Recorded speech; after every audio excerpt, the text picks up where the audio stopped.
बिस्मिल्लाहिर्रहमानिर्रहीम, अस्सलाम वालेकुम। मैं हूं मुबशर हसन, आपका बायोलॉजी का टीचर। हम क्लास 9 में चैप्टर 9 को डिस्कस कर रहे थे और आज हमने चैप्टर 10 स्टार्ट करना है। चैप्टर 10 हमारा क्लास 9 का लास्ट चैप्टर है और इसको हमने डिस्कस करना है और इसका नाम है एवोल्यूशन।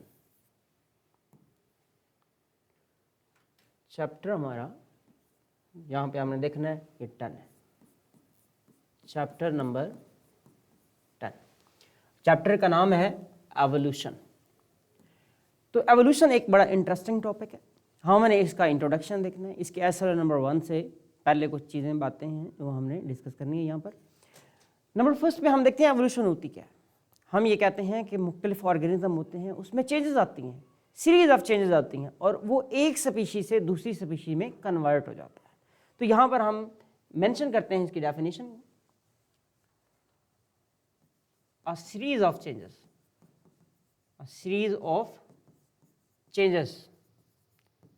हमने कहा सीरीज ऑफ चेंजेस हुई हैं जिसमें क्या हुआ, एक स्पीशी दूसरी स्पीशी में कन्वर्ट हो जाती है, in which one species is converted to another species. अब यहाँ पे हमने डेफिनेशन के 2 पॉइंट्स देखे हैं, 2 इसके पार्ट्स देखे हैं। नंबर फर्स्ट था कि उसमें चेंजेस आती हैं स्पीशीज़ के अंदर, दूसरी हमने कहा था कि वो स्पीशी दूसरी स्पीशी में चेंज हो जाती है। अगर हम बात करें ज़मीन के हवाले से तो हम ये देखते हैं कि जब से ज़मीन बनी है उसमें बहुत सारी स्पीशीज़ जो हैं वो एक से दूसरी में चेंज हो गई हैं। तो नंबर ऑफ़ स्पीशीज़ की बात हम करें तो मिलियंस ऑफ स्पीशीज़ मौजूद हैं। हम बात कर रहे हैं मिलियंस ऑफ स्पीशीज मौजूद हैं, जिसमें पहले सिंपल थी और कम थी और उसके बाद उनकी एवोल्यूशन हुई और मल्टीपल स्पीशीज बन गई। इसमें अगर हम नंबर मेंशन करें तो मैं एस्टिमेट आपको बताता हूँ 5 to 30 million species, 5 to 30 million estimated है कि इतनी स्पीशीज मौजूद हैं। ये मैं यहाँ पर मेंशन कर देता हूँ, एस्टिमेटेड। इसमें से अगर हम आपको बताएं तो सिर्फ जो है वो 2.5 मिलियन अभी तक नोन है।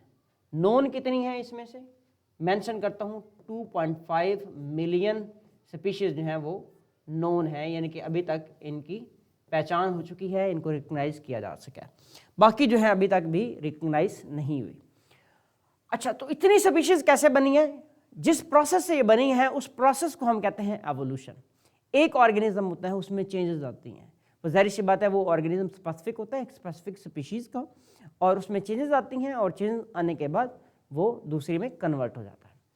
तो यहाँ पर देखते हैं हम इसकी कुछ एक्सप्लेनेशन हमने डिस्कस करनी है। देखते हैं जी, नंबर फर्स्ट पे हम देखते हैं कि जो भी ऑर्गेनिज्म होता है, हर एक ऑर्गेनिज्म होता है, उसका जो लिविंग मैनर्स होते हैं वो स्पेसिफिक होते हैं। नंबर फर्स्ट पे हम लिखते हैं हर ऑर्गेनिज्म के जो लिविंग मैनर्स होते हैं वो क्या होते हैं, स्पेसिफिक होते हैं। सपोज करें हम कहें उसका फीडिंग बिहेवियर वो दूसरों से डिफरेंट है, उसका रिप्रोडक्टिव प्रोसेस वो डिफरेंट है, वो कहीं पर भी रहता है, वो हर एक दूसरे ऑर्गेनिज्म से, उसका हर एक जो अपनी स्पीशीज का मेंबर होता है वो दूसरी स्पीशीज के मेंबर से डिफरेंट रह रहा होता है। उसके खाने के बिहेवियर डिफरेंट होते हैं, उसके रहने के बिहेवियर डिफरेंट होते हैं। इसी तरह अब हम दूसरी बात कहेंगे, अगर हम कहते हैं कि एक स्पीशीज की हम बात कर रहे हैं, मैं यहाँ पर लिखता हूँ एक स्पीशीज है हमारे पास। स्पीशीज का सिंगुलर भी स्पीशीज है और इसका प्लूरल भी स्पीशीज होता है। तो स्पीशीज जितने भी हैं इसके ऑर्गेनिज्म जो होते हैं वो सिमिलर होते हैं, यानी कि एक स्पीशीज के जितने भी ऑर्गेनिज्म हैं वो क्या होते हैं, सिमिलर होते हैं। अगर इसमें मैं लिखूं इसके जितने भी मेल होते हैं वो ऑलमोस्ट एक जैसे होते हैं और इसी तरह जितनी उनकी फीमेल होती हैं वो एक जैसे होते हैं। उनमें कुछ करैक्टरिस्टिक्स जो होते हैं वो डिफरेंट हो सकते हैं। लाइक मैं अगर कहूँ उनके साइजेस के हवाले से, उनकी लेंथ या साइज़ जो है वो एक दूसरे से डिफरेंट हो सकता है, उनके कलर डिफरेंट हो सकते हैं, उनके आई कलर डिफरेंट हो सकते हैं, लेकिन फिर भी वो देखने में एक जैसे होते हैं। जैसे कि आप यहाँ पर एग्जांपल दें तो मैं यहाँ पर लिखता हूँ कि जितने भी हॉर्सेस हैं वो हॉर्सेस जो हैं वो एक दूसरे से बिल्कुल एक जैसे होते हैं, वो मीट कर रहे होते हैं, मैच कर रहे होते हैं। यहाँ पर हम एग्जांपल सेम उसी तरह से लिखते हैं। मैं कहता हूँ कि एग्जांपल है हमारे पास ज़ेब्रा। अब जितने भी ज़ेब्राज हैं वो सारे आपस में एक जैसे हैं, बिल्कुल वो एक जैसे नज़र आते हैं, लेकिन अगर मैं इनको कंपेयर करूं किसके साथ, हॉर्सेस के साथ, लेकिन हॉर्सेस से ये डिफरेंट होते हैं। लेकिन अब मैं इन ज़ेब्राज को अगर डिस्कस कर रहा हूं, किसके साथ कंपेयर कर रहा हूं, स्पैरोज के साथ। मैंने कहा स्पैरोज एंड ज़ेब्राज, अगर इनको मैं कंपेयर करूं तो स्पैरो यानी कि वो एक परिंदा है, वो बर्ड है, उस बर्ड और इस एनिमल के दरमियान में बहुत ज़्यादा डिफरेंसेस मौजूद हैं। लेकिन हॉर्सेस से ये क्या कर रहे हैं, ये कंपेयर करें तो उसमें बहुत सारी सिमिलरिटीज इनकी नज़र आती हैं। इसका मतलब है ज़ेब्राज जो हैं वो हॉर्सेस से ज़्यादा सिमिलर हैं स्पैरोज की निस्बत। इसका मतलब हम ये कह सकते हैं कि जो ज़ेब्राज हैं और हॉर्सेस हैं ये एक एंसेस्टर से डेवलप हुए होंगे। अच्छा, उसके बाद यहाँ पर वही बात मैं आपसे शेयर करूँगा कि यहाँ पे हम कह रहे हैं कि ये ज़ेब्रा है, दूसरा मैं कह सकता हूँ हॉर्सेस। अब मैं ये कह सकता हूँ कि ज़ेब्रा और जो हॉर्सेस हैं इनके जो एंसेस्टर्स थे, जो इनके फोर फादर्स थे या इनके जो पेरेंट्स थे, वो हम कह सकते हैं वो ऑलमोस्ट एक जैसे ही थे, वो एक ही थे।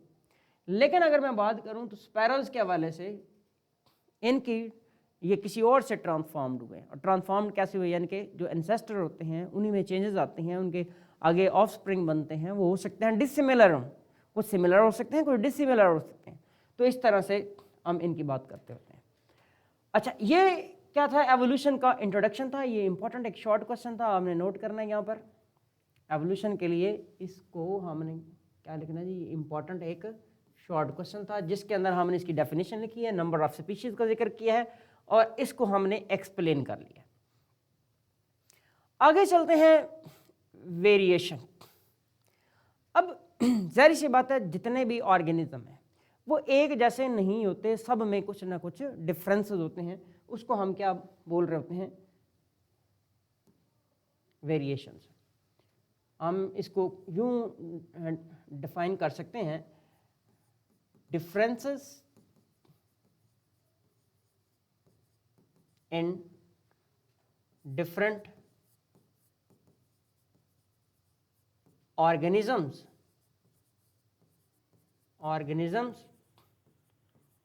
of same species।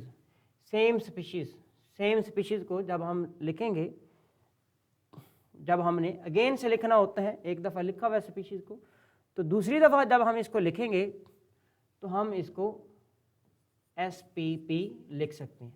पहले हमने एक दफ़ा स्पीशीज मेंशन किया हो तो दूसरी दफ़ा हमने स्पीशीज को लिखना हो तो SPP हम लिख सकते हैं। तो SPP का मतलब है स्पीशीज, यानी कि जो ऑर्गेनिज्म है इनके अंदर जो डिफरेंसेस हैं, ठीक है, और ये ऑर्गेनिज्म हैं सेम स्पीशीज के, तो हम इनको क्या बोल रहे होते हैं, ये वेरिएशन कहलाता है। आगे चलते हैं एग्जाम्पल में हम मुख्तलिफ एग्जाम्पल इसके मेंशन कर लेते हैं। नंबर फर्स्ट पे हम कहते हैं जैसे आई कलर।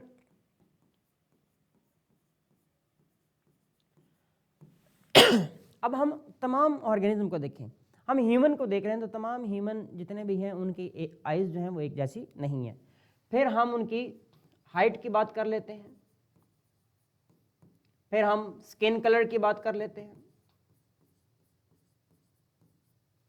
फिर हम वेट की बात कर लेते हैं। ये मुख्तलिफ करैक्टरिस्टिक्स हैं या ट्रेड्स हैं जो तमाम ऑर्गेनिज्म के अंदर, एक स्पीशीज के तमाम ऑर्गेनिज्म में डिफरेंट हो सकती हैं, तो इनको हम क्या कह रहे होते हैं, वेरिएशंस। अच्छा, अब हम कहते हैं कि वेरिएशन के हवाले से जाहिर सी बात है हम ये कहते हैं कि एक ऑर्गेनिज्म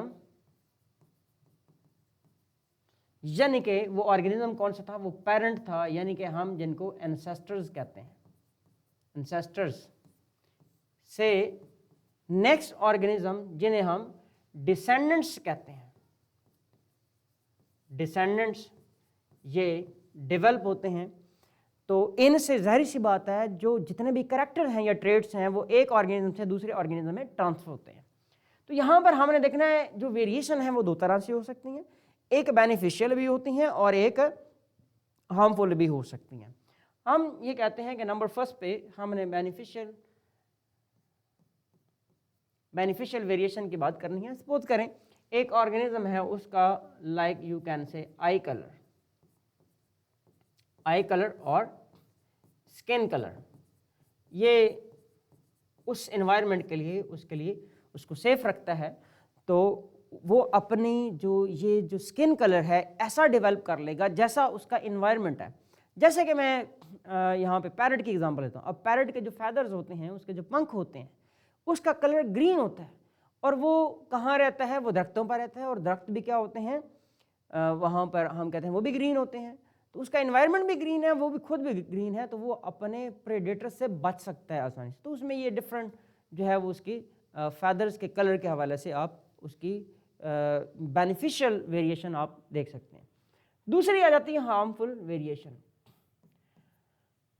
अब देखें हार्मफुल वेरिएशन है कि बाज़ औक़ात क्या होता है, जेनेटिकली चेंजेस आती हैं, जेनेटिकली चेंजेस आ गई हैं। इन चेंजेस की वजह से क्या होता है, उसको हार्मफुल इफेक्ट्स मिल सकते हैं, यानी कि डिजीजेज हो सकती हैं। क्या हो सकती हैं भाई, डिजीजेस।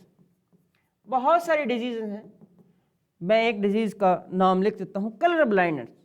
इंसानों के अंदर एक डिजीज है जिसका नाम है कलर ब्लाइंडनेस, यानी कि उसको कलर्स, डिफरेंट कलर्स नज़र नहीं आते, उनमें कलर्स के अंदर डिफ्रेंशिएट नहीं कर पाता होता। तो वो एक हार्मफुल जो है वो इसकी वेरिएशन की एग्जांपल है। आगे हम चलते हैं, वेरिएशन के जो है सोर्सेस क्या हैं, बड़ा इंपॉर्टेंट है जी। वेरिएशन के सोर्सेस क्या हैं? नंबर फर्स्ट, जब सेल के अंदर मियासिस होती है, मैं यहां पर नंबर फर्स्ट पे लिखूंगा, जब मियासिस होती है। और मियासिस कब होती है ये हमने देखना है, जब गैमीट्स की फॉर्मेशन होती है, गैमीट्स फॉर्मेशन होती है।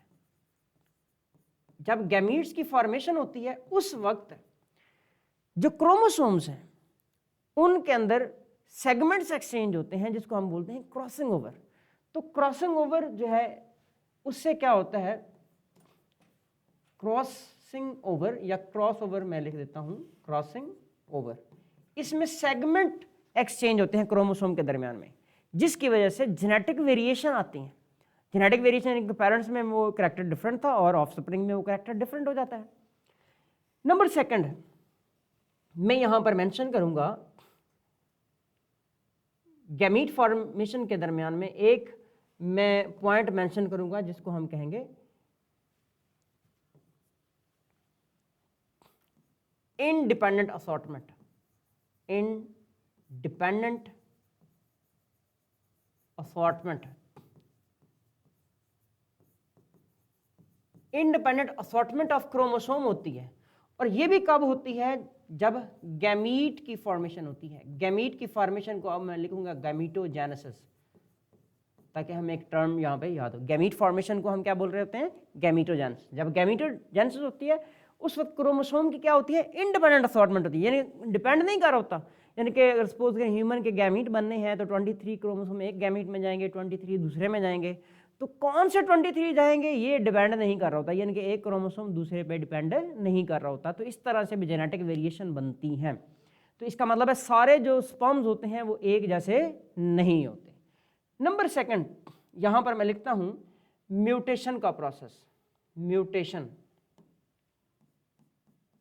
Mutation, what is mutation? Mutation क्या होती है, जो हमारे जीन्स होते हैं, जेनेटिक मटेरियल होता है, इसमें चेंज आ जाता है। Change in DNA, genetic material और जीन में कह सकता हूं। जीन क्या होता है, डीएनए का एक पीस होता है जिसके पास एक खास इंफॉर्मेशन होती है। तो चेंज इन जीन जो होता है इसको हम क्या बोलते हैं, म्यूटेशन। किसी भी जीन, किसी भी डीएनए का एक सिंगल न्यूक्लियोटाइड, एक एडेनिन भी चेंज कर देंगे तो उसमें चेंज आ जाता है। अच्छा, म्यूटेशन हो गई। फिर हम लिखते हैं gene flow. Gene flow, gene flow ये होता है कि एक पॉपुलेशन है, उस पॉपुलेशन से ऑर्गेनिज्म अगर दूसरी पॉपुलेशन में चले जाते हैं तो वो जीन भी साथ लेके जाते हैं। सपोज करें कुछ ऑर्गेनिज्म है, कुछ एनिमल्स हैं, वो एक पॉपुलेशन में मौजूद हैं, लेकिन वहां से वो ट्रांसफर हो जाते हैं दूसरी पॉपुलेशन के अंदर, तो वो साथ जाहिर सी बात है अपना जेनेटिक मटेरियल भी ले जाते हैं, अपने जीन भी ले जाते हैं। तो वहां पर जब जाएंगे तो उसकी पॉपुलेशन में क्या आ जाएंगी, चेंजेस आ जाएंगी, वेरिएशन आ जाएंगी। नंबर नेक्स्ट बड़ा इंपॉर्टेंट है जी, selection of sperm. Selection of gametes मैं लिखता हूं, gametes, selection of gamete. Selection of gamete के हवाले से हम ये लिखते हैं कि हम देखते हैं कि मिलियंस ऑफ स्पर्म्स बनते हैं किसी भी ऑर्गेनिज्म के अंदर, खासतौर पर ह्यूमन के अंदर, उसमें से एक स्पर्म को सेलेक्ट किया जाता है, तो हम कहते हैं सिलेक्शन ऑफ गैमीट्स। कहाँ से? फ्रॉम मिलियंस ऑफ गैमीट्स, यानी कि मिलियंस ऑफ गैमीट्स बने थे, उसमें से एक सेलेक्ट होता है, उसको हम क्या बोल रहे होते हैं, सिलेक्शन ऑफ गैमीट के हवाले से हम बात कर रहे होते हैं। अब चंद बातें हमने देखनी है, evolution, means of evolution. Number first पे हम देखते हैं कि एवोल्यूशन कैसी हुई। वेरिएशन हमारे पास एक इम्पॉर्टेंट शॉर्ट क्वेश्चन है, हमने इसे नोट कर लेना है। वेरिएशन हमारा एक इम्पॉर्टेंट शॉर्ट क्वेश्चन है, इसमें हमने क्या क्या लिखा है जी। नंबर फर्स्ट देखिए, इंपॉर्टेंट शॉर्ट क्वेश्चन है। नंबर फर्स्ट पे हमने देखना है कि ये हमने इसकी डेफिनेशन लिखी है। फिर नंबर सेकंड पे हम कहते हैं कि हमने इसकी एग्जांपल डिस्कस की है। नंबर सेकंड एक्सप्लेन किया हमने बेनिफिशियल और हार्मफुल वेरिएशन की बात की। फिर हमने सोर्सेज बताए हैं, तो हमने 5 सोर्सेज लिखे हैं। लॉन्ग क्वेश्चन भी आ जाता है डेफिनेटली, हमने याद रखना कि लॉन्ग क्वेश्चन भी है और शॉर्ट क्वेश्चन भी इसमें से आ जाते हैं। बड़ा इंपॉर्टेंट है, इसको हमने नोट करना है। और उसके बाद आते हैं means of locomotion. Means of locomotion हमारा ये भी एक शॉर्ट क्वेश्चन है। एज ऑफ अर्थ, देखें जी, हम कहते हैं जब से ज़मीन बनी है, तो हम इसके लिखते हैं अबाउट 400 मिलियन ईयर्स एगो, यानी कि तकरीबन 400 मिलियन ईयर्स एगो ज़मीन बनी, और उस वक्त जितने भी ऑर्गेनिज्म डेवलप हुए उनमें चेंजेस आती गई, और चेंजेस आने के बाद मुख्तलिफ उनसे ऑर्गेनिज्म डेवलप हुए। फिर जाहिर सी बात है, हमने कहा कि जब ज़मीन बनी है उसके साथ लाइफ जो है वो डेवलप की गई है, यानी कि हम कहते हैं कि एक ऑर्गेनिज्म था, ऑर्गेनिज्म, लाइफ, ये क्या हुए जी, प्रोड्यूस हुए, और प्रोड्यूस भी हुए, और उसके बाद ये रिप्रोड्यूस भी कर रहे हैं और इवॉल्व भी हो रहे हैं, दोनों बातें चलती हैं। अच्छा, हमने ऑलरेडी बातें की हैं, इसमें ग्रेजुअल क्या आती हैं, चेंजेस आती हैं, यानी कि वेरिएशन आती हैं, वेरिएशन आती हैं। और होता क्या है कि एक ऑर्गेनिज्म, हमने बात की है ऑलरेडी कि एक ऑर्गेनिज्म दूसरे ऑर्गेनिज्म में क्या होता है, अल्टर हो रहा होता है, चेंज हो रहा होता है। जाहिर सी बात है, एक हम कहते हैं कि एक ऑर्गेनिज्म था, यानी कि हम उनको क्या लिख रहे थे, पेरेंट्स, हम पेरेंट्स लिख रहे थे। पेरेंट्स से ऑफस्प्रिंग बनते हैं। अगर पेरेंट्स के अंदर कोई चेंज आता है तो वो चेंज जो है उनके ऑफस्प्रिंग में ट्रांसफर हो जाता है। यानी कि सबसे पहले हमने मीन्स ऑफ एवोल्यूशन के हवाले से हमने एज ऑफ अर्थ की बात करनी है। नंबर सेकंड पे हमने कहा लाइफ डेवलप हुई है, लाइफ उस वक्त बनाई गई है, जैसे लाइफ बनाई गई है वो प्रोड्यूस भी हो रही है और साथ इवॉल्व भी हो रही है, यानी कि एवोल्यूशन भी हो रही है। नंबर सेकंड हमने थर्ड पे हमने ये कहा था ग्रेजुअल अल्ट्रेशन, कि एक ऑर्गेनिज्म से दूसरे ऑर्गेनिज्म में क्या होती हैं, चेंजेस ट्रांसफर होती हैं। नंबर 4 पे हमने कहा कि चेंजेस जो हैं वो नेक्स्ट जनरेशन में ट्रांसफर हो जाती है, यानी कि एक ऑर्गेनिज्म दूसरे ऑर्गेनिज्म में कन्वर्ट होता है, और होता क्या है, एवोल्यूशन हुई है। कैसी हुई है, क्योंकि वेरिएशन ट्रांसफर हुई है बेसिकली। तो हमने यहाँ पर वेरिएशन के हवाले से 2 सोर्सेज की बात करनी है। एक हमने कहना है कि वेरिएशन जो है वो इम्पॉर्टेंट है, और एवोल्यूशन की तरफ एक इम्पॉर्टेंट वो जो है वो स्टेप होता है। इसके बाद हम देखते हैं कि अडेप्टेशन, ऑर्गेनिज्म के अंदर अडेप्टेशन होती है। जैसा कि मैं कहता हूँ अडेप्टेशन किसके लिए होती है, जैसा कि सोर्सेज के लिए होती है बेसिकली। सोर्सेज में क्या आते हैं, जैसे कि वाटर आ जाता है, फूड आ जाती है, ठीक है, प्लेस आ जाती है और मेट आ जाता है, ठीक है। यानी कि पानी के लिए, वाटर के लिए, यानी कि फूड के लिए, खुराक के लिए, प्लेस जगह रहने के लिए, हैबिटेट के लिए, और मेट यानी कि अपोजिट अपना ऑर्गेनिज्म की तलाश के लिए। तो इन सब के लिए ऑर्गेनिज्म में क्या आती हैं, चेंजेस आती हैं। चेंजेस आने के बाद जाहिर सी बात है अडेप्टेशन आती हैं, और जिसके पास ज़्यादा स्ट्रेंथ वाला होगा, जो ताकतवर होगा, जाहिर सी बात है इन सोर्सेज का वो ही मालिक होता है, और जाहिर सी बात है और बाकी जो हैं वहाँ से वो चले जाते हैं। वो जो ताकतवर होता है कंपटीशन के बाद वो वहाँ पर रह जाता है, बाकी वहाँ से चले जाते हैं। जाहिर सी बात है वो चले गए कहीं और चले गए, उनको वहाँ पे इन्वायरमेंट डिफरेंट मिलेगा, तो उनमें वहाँ पे चेंजेस आ जाएंगी, वो और स्पीशीज बन जाएंगी और ये वाली डिफरेंट स्पीशीज होगी। तो यहाँ पर हमने ये वाला जो शॉर्ट क्वेश्चन डिस्कस किया मीन्स ऑफ एवोल्यूशन के हवाले से, इंपॉर्टेंट है 4 पॉइंट्स ये, और साथ हमने इनके 2 सोर्सेज भी देखे हैं। तो आज का हमारा लेक्चर एवोल्यूशन के इंट्रोडक्शन पे था। हमने इसमें 3 क्वेश्चन डिस्कस किए हैं। एक एवोल्यूशन वो शॉर्ट क्वेश्चन था हमारा पहला, और दूसरा वेरिएशन वो शॉर्ट क्वेश्चन भी है और लॉन्ग क्वेश्चन भी हमने डिस्कस कर लिया है, और कैसे लिखना है वो भी हमने डिस्कस कर लिया है। और नेक्स्ट हमने मीन्स ऑफ एवोल्यूशन के हवाले से बातें की हैं। तो आज का लेक्चर हमारा यहाँ पे कंप्लीट होता है। नेक्स्ट लेक्चर में इंशाल्लाह हमने नेचुरल सिलेक्शन को डिस्कस करना है। तब तक के लिए मुझे इजाज़त दें। अल्लाह हाफिज़।